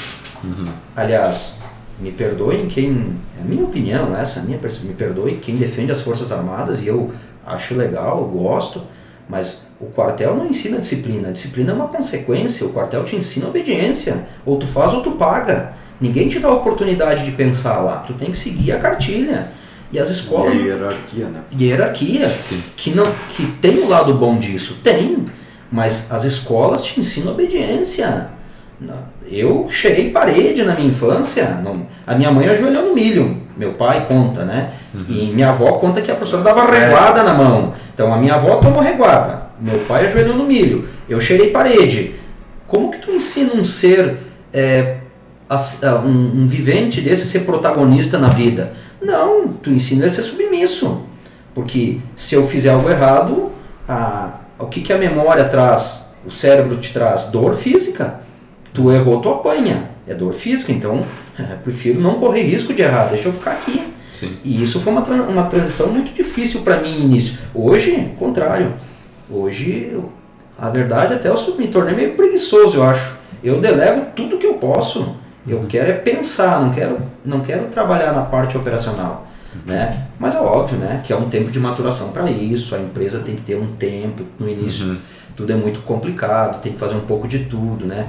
Tem as fases da empresa, né? A gente ainda está nível 2 para 3, onde a gente tem parte que já funciona, parte que ainda não, parte que precisa ensinar muito, treinar, mas é mais ou menos nessa linha. E como é que tu vê as lideranças, né? Tu tem uma empresa enxuta em número de pessoas, mas como é que tu vê as lideranças daqui para frente? Como é que tu percebe este público daqui para frente, já nós pensando aqui no nosso grupo ou quem está nos assistindo, nos acompanhando, como é que tu vê essa liderança? O que tu percebe dessa liderança desse público que vem aí? O que pode ser feito? O que tu entende que poderia ser feito para este público? Até complementando, né, que características que tu observa se tu fosse contratar um novo gerente, não sei, tá? Vou responder por partes. O que eu vejo hoje, Fábio? Eu acho que hoje existe uma carência enorme no mercado de liderança. E isso dentro das empresas privadas, setor público, no nosso meio político é o maior exemplo disso, e eu não quero entrar aqui nessas questões, porque cada um tem o seu gosto, não vou me posicionar aqui, até porque eu sou apartidário, eu não sou filiado a nenhum partido, mas a gente percebe no meio político a carência que nós temos hoje de liderança, né? vocês vejam que não existe escola de formação de líderes. Me citem um exemplo de uma universidade que diz assim, graduação em liderança. Não, tu recebe uma pitadinha de um, uma pitadinha de outro, de um professor ou outro que vem, mas não existe um módulo que conversa com o outro na formação de líderes. Então, o que eu penso sobre liderança, né? E talvez eu não tenha a resposta para ti. Eu penso que todos nós nascemos com uma predisposição de ser líderes. Veja, nem sempre o líder é o irmão mais velho numa família. Porque até onde vai, na minha percepção, até onde vai a capacidade de um líder? Até onde vai a capacidade de um professor primário? Até onde vai a capacidade de um professor universitário? Para mim, a resposta que eu achei é até onde vai o limite do conhecimento dele. À medida que ele bate no teto com o conhecimento, que ele não busca mais isso, vem alguém com mais conhecimento e toma esse lugar dele. Não é que tome o lugar, simplesmente passa. Então, dentro de uma família, a gente já nasce com a predisposição de liderar. Nem sempre é o irmão mais velho, quase sempre é. Mas às vezes o irmão do meio, por ser mais esperto, se informa mais, lê mais, ele acaba, pela natureza, pela seleção natural, ele acaba adquirindo uma liderança entre os irmãos. Na natureza é assim. Os animais, os machos que brigam pela fêmea, eles não brigam porque um quer tomar o lugar do outro. Não, é para saber que um vai ter mais condições de liderar o bando. Porque aquele que perde na luta, ele acaba se tornando submisso àquele que tem mais condições físicas do bando. Seleção natural. Claro que nós somos animais, o ser humano é igual. Então o que eu vejo assim? Nós nascemos com uma predisposição. Né? Eu tenho amigos que dizem assim, lá em casa quem manda é a mulher. Ótimo, se é ela que manda, que bom que seja ela. Né? Agora, o que está faltando hoje nas escolas? Conhecimento, porque liderar os outros nós já nascemos com essa predisposição. O grande desafio é ser líder de si mesmo. É se conhecer a tal ponto, né? É mergulhar profundamente dentro de si e buscar conhecimentos que aconteça o que aconteça ao meu redor, eu tenha equilíbrio emocional, inteligência emocional, dê o nome que quiser emocional, para lidar com aquele contexto. Porque existe um auto-engano na sociedade. As pessoas acham assim, eu preciso ter a inteligência emocional, equilíbrio emocional para poder lidar. Não, isso não é o início, é o fim. Porque para chegar nisso eu preciso ter preparo. Eu preciso ter conhecimento, eu preciso ter condições para chegar no meu equilíbrio emocional. E a pergunta é, as escolas ensinam isso? Não. Muito pouco. Uma que outra ensina isso. E aí, a gente passando pelo conhecimento profundo, que eu chamo de autoconhecimento, né? Para aplicar isso no autodesenvolvimento, tu passa a ser líder das pessoas, mas vai além, tu vai se tornar líder de líderes. Que é um campo onde o ego flutua muito, a vaidade, e tu começa a exercer uma liderança, inclusive, sobre líderes, porque tu tem que te conhecer a ti mesmo, é o que os gregos diziam, conhece a ti mesmo. E isso ninguém ensina. Então, acho que o caminho é por aí. As escolas têm que repensar a formatação de ensino, mas é preparar a criança desde a infância. Quem eu sou? Né? Na medida do possível e aprofundando isso com o passar das séries. Outro exemplo, educação financeira no lar. As escolas ensinam? Não ensinam. Né? As escolas ensinam o que a sociedade ensina, o que é o consumo desenfreado, mas ninguém ensina que se gastar mais do que ganha vai ter problema. E eu senti isso na pele na minha adolescência. Então, eu acho que o caminho passa por uma consciência de quem são os criadores dos cursos, das universidades. Eles têm que começar a ter consciência disso. Nós precisamos mudar a metodologia de ensino, porque senão a gente vai estar formando soldados e, o que é pior, vítimas da sociedade. Porque quando a vida não acontece do jeito que ele quer, ele se vitimiza. Sim, vê os culpados. Procura um culpado. O princípio da culpa é sempre o mesmo. A culpa é minha, eu ponho quem eu quiser. Sim. É sempre o mesmo. E para podermos formar pessoas protagonistas. Eu estou nesse caminho de desenvolvimento, mas o chão é muito longe, eu tenho muito que aprender. Mas eu já consigo hoje enxergar diferente do que eu enxergava 3 anos atrás. Se tu for ver há pouco tempo, né? Pelo que tu está colocando. A tua virada de mesa, pelo teu despertar de consciência teu é muito curto. Sabe por quê, Fábio? Porque eu dei a sorte de pessoas. cair numa escola que ensina isso. É só isso. Porque se for olhar dentro da gestão, seja pública, comercial, são dois pilares, né? Isso não é minha frase, essa frase, não lembro o autor dela, é processos e pessoas. Não tem, né? É processos bem definidos e pessoas no lugar certo. Só que as pessoas se dividem em duas partes, técnico e comportamental. O técnico tu trabalha, todo mundo aprende. Sim. O comportamental é que é o grande desafio das lideranças. É saber que aquele serzinho que tem um desvio de comportamento, por trás daquilo tem alguma memória lá da infância, um trauma que ele viveu, e não é descartar, porque senão tu é sempre duro com as pessoas e suave com os problemas. É acolher essa pessoa e tentar trabalhar nela de alguma forma, que ela se dê conta disso, para ela poder ser alguém melhor, porque isso também é sofrível para ela. E aí tu começa a ser duro com os problemas e suave com as pessoas. Sim. Então isso para mim é muito claro hoje, né? Mas é óbvio, dá muito trabalho. Ah, mas Rudy, nossa, tu faz isso... Não, eu tenho meus deslizes todo dia, eu tenho meus escorregão todo dia como gestor, como pai de família, como esposo, como amigo dos meus amigos. Eu só consigo hoje me dar conta antes. Antes para mim, fazia, nem percebia. Hoje Sim. eu percebo assim, opa... Mais peraí, consciente. Tem algo aqui que não está certo em mim, porque se incomoda no outro, está em mim. Deixa eu ver dentro de mim o que é isso. Da onde vem essa memória que me incomoda a atitude do outro? E aí tu te torna mais tolerante, mais resiliente, exerce a empatia, quer se colocar no lugar do outro. Enfim, uma série de coisas que vão acontecendo. Mas é um processo para toda a vida. Mas escolas que te ensinam a despertar a consciência não tem. Tem, assim. Eu tive a sorte de passar por uma e talvez tenha outras aí que eu acho que tem, mas que tem um custo elevado, que não é barato e que nem todo mundo tem oportunidade. Por isso que eu me considero um privilegiado, né? E o que tu vê que as pessoas poderiam fazer para desenvolver esse despertar de consciência? Tu disse, tu falou que tu teve a oportunidade de participar de um curso, mas o que além de um curso as pessoas poderiam fazer de forma inicial, para que elas pudessem começar a ter esta consciência para transformação, para que elas possam se modificar, se melhorar e poder olhar para o segundo tempo delas com escolher aquilo que elas querem fazer de coração e de alma? Veja, Fábio, assim, ó, isso para mim parece que essa pergunta para mim mas de novo aqui eu tenho maior facilidade de responder e não sei se vai alcançar aquilo que tu busca de resposta. Qual que é o grande problema hoje? Vamos chamar de dificuldade da sociedade. As pessoas, elas sabem das dificuldades que têm e elas buscam se melhorar. O problema está na metodologia. E aí entra talvez a grande diferença do buscar conhecimento ou autoconhecimento para o autodesenvolvimento. Veja, o que mais se vende hoje?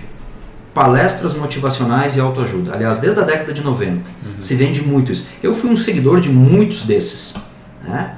E as pessoas querem buscar algo que desperte nela. Então, por exemplo, as pessoas vão para uma palestra motivacional, elas se identificam com aquilo que o palestrante está falando. Elas olham assim, o que o cara está falando sou eu. Ou então, o fulano devia estar aqui para ouvir isso. E eles saem da palestra motivados, querendo mudar o mundo. Só que 5, 7, 10 dias depois, estão buscando um outro palestrante. Passou o efeito. Por quê?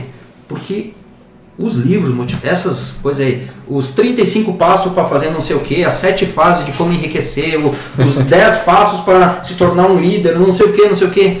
Cara, tudo isso te ensina a te mostrar quem tu é, aonde tu não é, mas não te ensina como fazer. E o que eu estou querendo dizer com isso? É que a maioria desses livros que vendem muito hoje, né, aperte o botão do não sei o que lá, te ensina a te enxergar, mas não te dá ferramentas para te desenvolver. E é por isso que as pessoas estão sempre em busca de um palestrante aqui, outro lá, outro lá, outro lá. E eu acho que é nesse ponto que a gente peca enquanto ensino. Tu tem que ter metodologias que tu traga a pessoa para o nível de consciência que ela consegue se enxergar, diz, eu tenho essa deficiência, eu tenho essa dificuldade.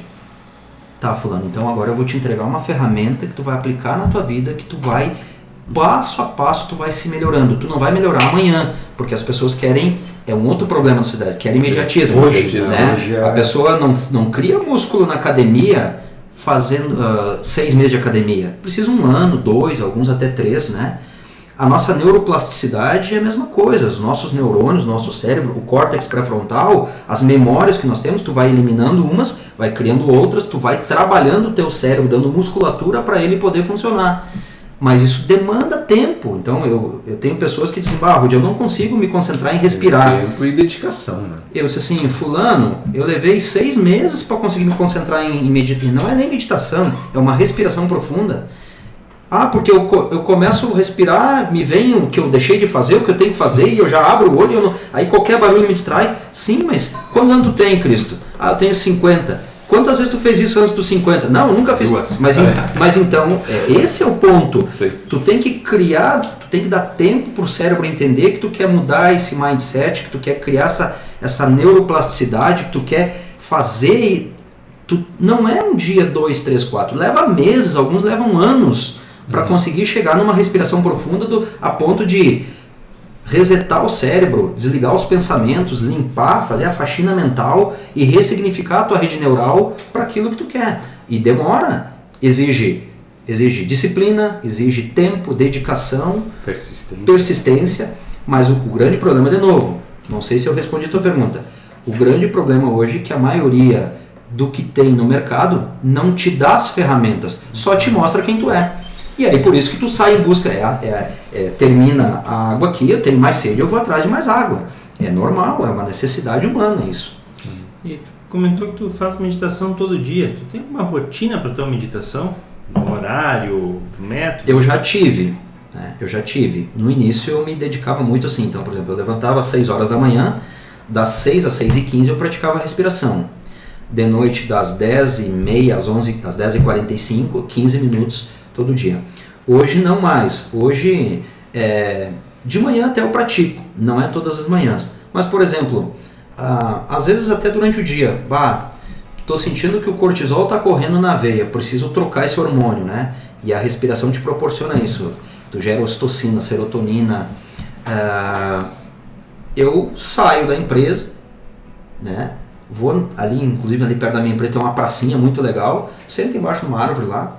Começo a prestar atenção no barulho dos passarinhos, daqui a pouco começo a ouvir minha respiração, fico lá 10, 15 minutos, reverti os hormônios, tô zerado para tocar o resto do dia. Hoje eu já consigo ter essa condição. Antigamente, no início, não conseguia. Aliás, no início eu nem sentia efeito. Eu vivia no cortisol, mesmo respirando, estressado, indignado com as coisas, ranzinza, porque aí tem vários outros fatores, né, Fábio? De novo, não é o que me acontece que me tira do sério. É o significado que eu dou que me acontece que me tira do sério.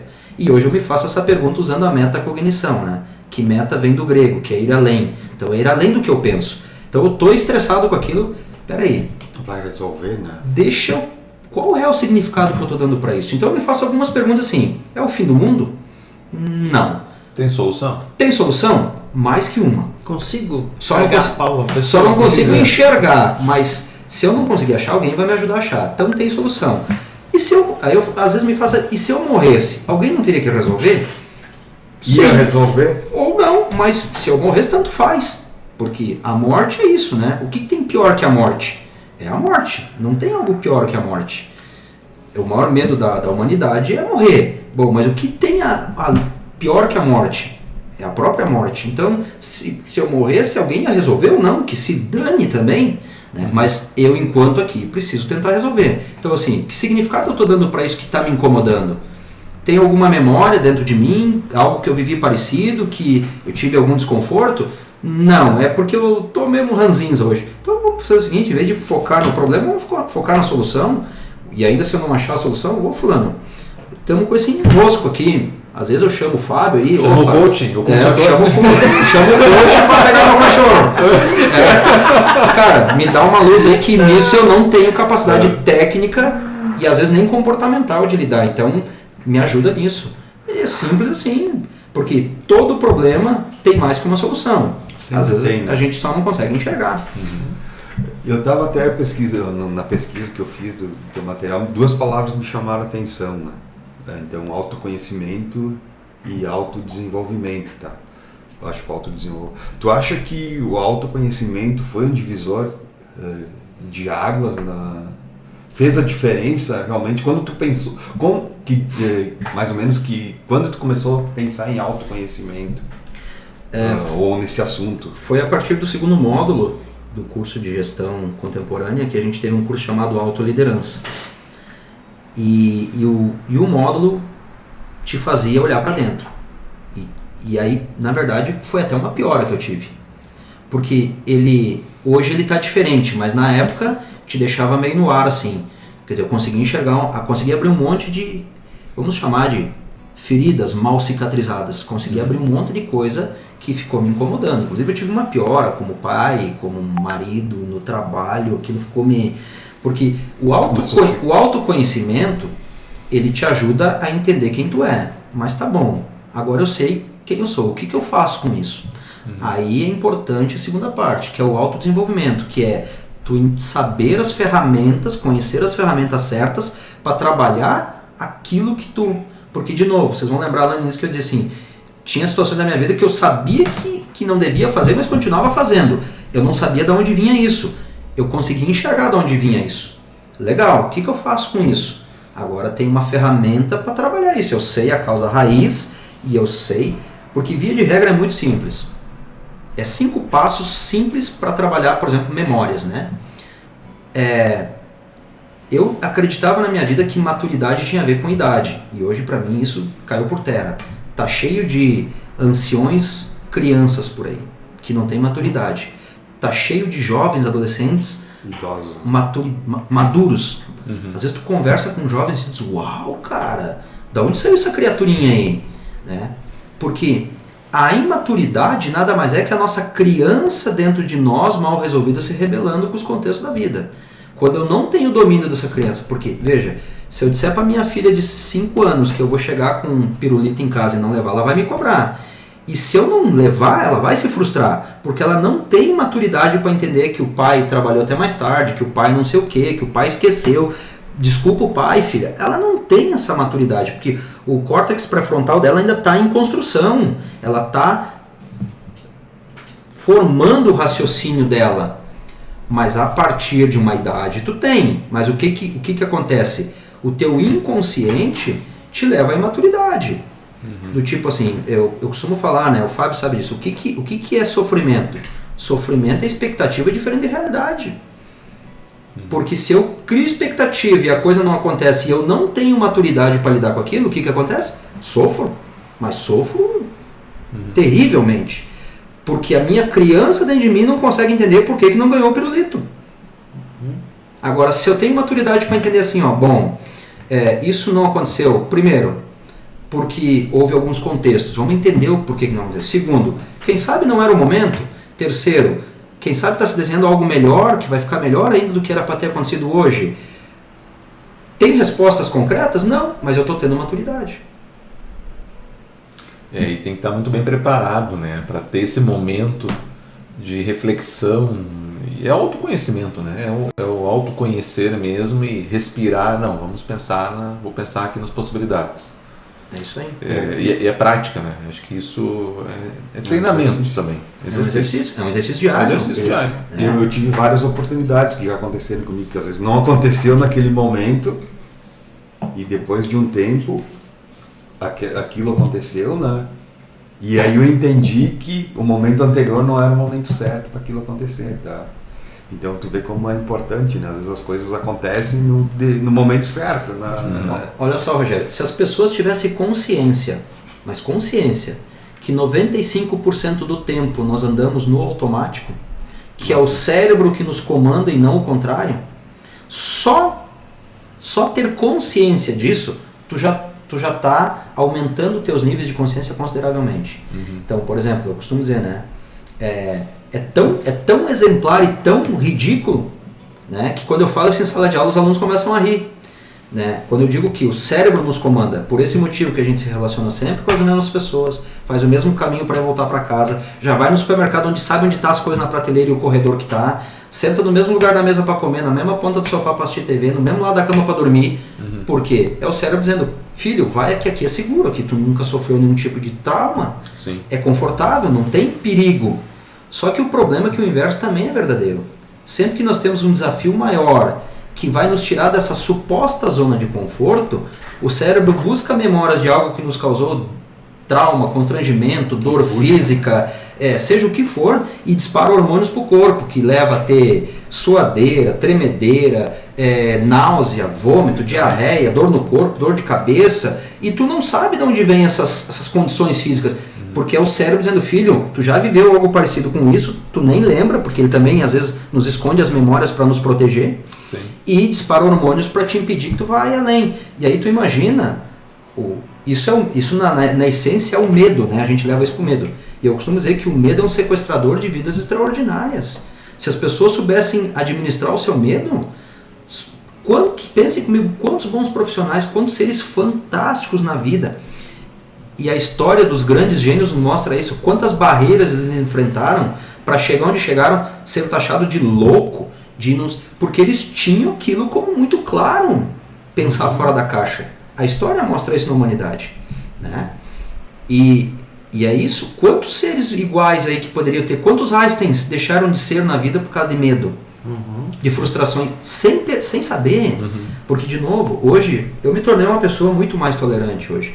Hoje quando eu vejo alguém com desvio de comportamento, ao invés de prejulgar, eu olho assim, ali tem uma necessidade do ego, a gente chama de misérias, né? Tem uma miserinha por trás desse ser aí que eu não conheço a história dele, mas que está muito evidente que ele tem essa dificuldade de lidar e ele nem se percebe. Como eu hoje ainda falo e tenho atitudes que às vezes não me percebo.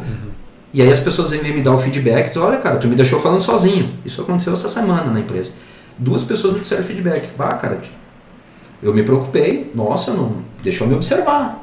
Eu não me dei conta disso. Olha, antigamente eu ficava nervosinho. Só me aponta meus defeitos, vítima, né? Sim. Hoje não, hoje o feedback ruim pra mim é bom, me faz melhorar. Eu disse, olha, Fulano, você me desculpa, realmente eu vou prestar atenção, porque tu é a segunda pessoa que me traz isso. E eu não estou me percebendo. Mas isso tem que trazer para os níveis de consciência, senão não sai do círculo, sabe? Aquela sensação de cachorro correndo atrás do rabo. A Gabriela, eu nasci assim, eu cresci assim, eu sou sempre assim, você sempre assim. Mas as pessoas no fundo querem sair disso, mas não têm conhecimento. Vou te pedir alguma recomendação, ou as tuas recomendações, o que tu poderia sugerir de livro, de filme, série, coisas que tu acompanhou ou acompanha, que para ti são importantes, que poderiam ser importantes para as pessoas que estão nos acompanhando, até para que possa tomar um pouco dessa consciência, ler alguma coisa, ver alguma coisa que tu acha que seria interessante, são as coisas que tu recomenda. Tem muitos livros. Eu li alguns livros de 3 anos para cá, dentro daquilo que eu gostei, né? Porque eu não gostava de ler, eu tinha dificuldade de ler, né? Eu lia muito autoajuda. O livro que eu li, talvez fora um pouco do contexto do autoajuda, foi A Estratégia do Oceano Azul. Mas hoje tem muitos bons livros. Por exemplo, um livro que te faz pensar muito é do Daniel Kahneman, Rápido e Devagar, que ele trabalha sobre o sistema 1 e 2. Ele explica lá, passo a passo, por que nós agimos instintivamente pelo emocional e por que a gente age pelo racional. Só que o instintivamente é 90% a 95% do tempo. Então, são gatilhos que a gente tem e simplesmente faz as coisas no automático, né? Biologia da Crença também é um bom livro para ler. O Poder do Agora te faz ter consciência de que, de sorte, o que melhor nós temos é o presente, e o próprio nome diz, é um presente. Né? O passado é apego e o futuro é ansiedade. Então, te faz refletir muito. Eu gosto muito de uma parte do livro lá que ele diz, e olha como os animais são mais inteligentes que nós em alguns aspectos, instintivamente, né?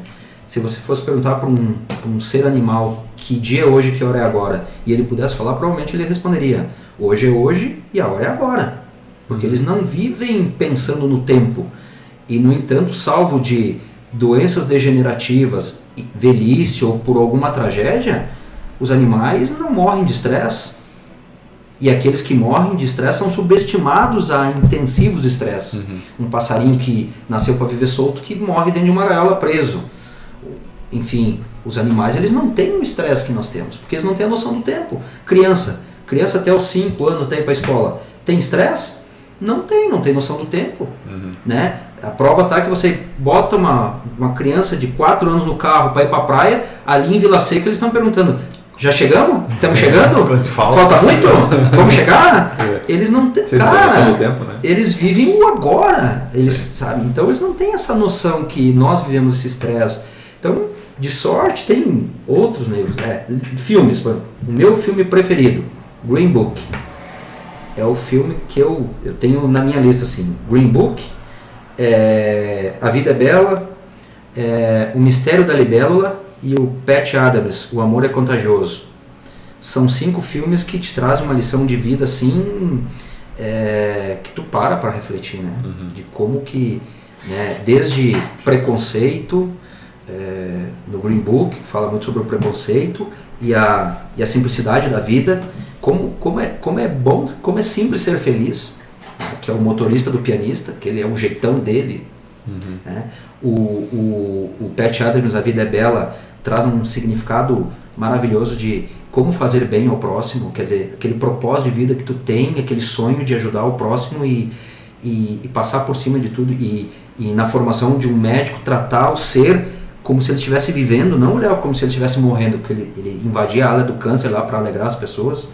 A Vida é Bela é um filme fantástico, que o cara até o fim não deixa o filho dele saber que era uma guerra, era um jogo. Né? O Mistério da Libélula é um filme mais espiritual, né? Voltado até para o campo do espiritismo, que ele recebe sinais até o fim para entender o que está acontecendo, e a gente não, se não tiver a frequência aberta, não percebe os sinais que a vida está nos mandando. Então é nessa linha. São filmes maravilhosos para assistir assim. Acho que eu esqueci de falar um, né? Mas também não tem. Eu falei acho que 5. Sim. Né? Mas são filmes fantásticos para a vida, assim, para levar para a eternidade, né? Puxa, olha, muito, muito, muito bom esse nosso papo. Por mim, eu ficaria... Estourando o tempo. E eu falo pouco, né? Não, e se me deixar, eu falo mais umas 2 horas ainda. Não, mas não sei, a gente vai... Mas aí nós teremos que pedir um X. episódio. Se pedir o X aqui, vai fazer a cama aqui. Se tiver gravado nos bastidores, eu perguntei se não ia ter lanche. Né? A próxima vez você providenciar um X pro Rui. Com certeza. Isso aí. Com certeza. Olha...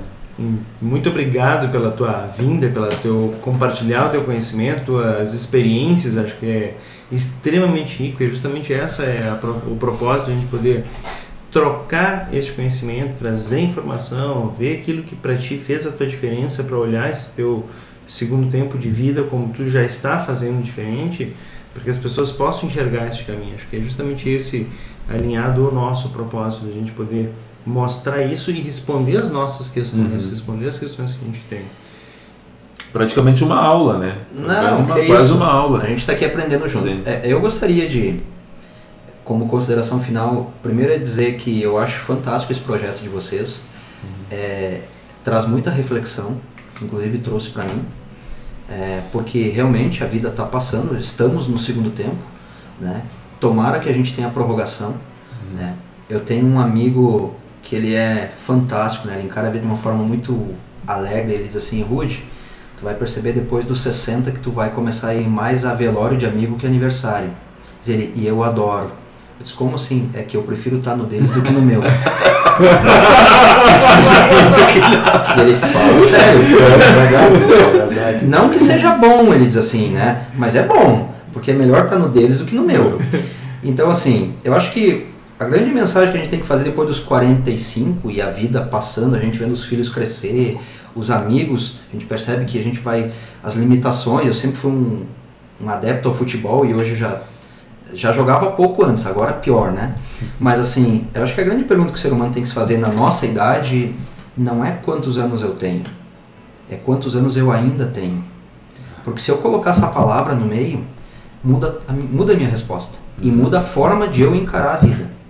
Então, quantos anos eu ainda tenho? Essa é a pergunta que eu tenho que me fazer. Porque, de sorte, e que bom, eu não sei.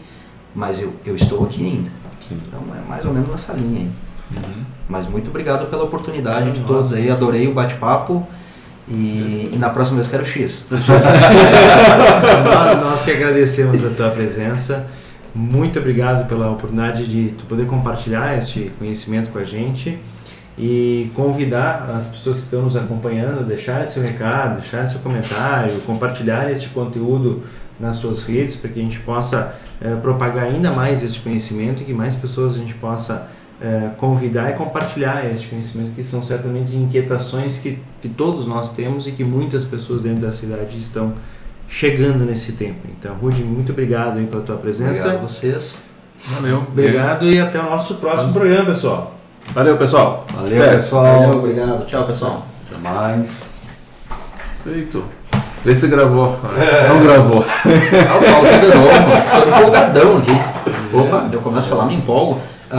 Escuta, acho que passou mais de uma hora, né? Não tem problema. Depois tu edita e corta. Qualquer coisa, a gente faz em 2. Deu 1h. Quanto tempo deu? 1h30. Meu Deus. Não, mas. Não, mas tranquilo. tem todo aquele tempo. Não, mas eu comecei depois. Cadê? Tá louco. Não tem bateria.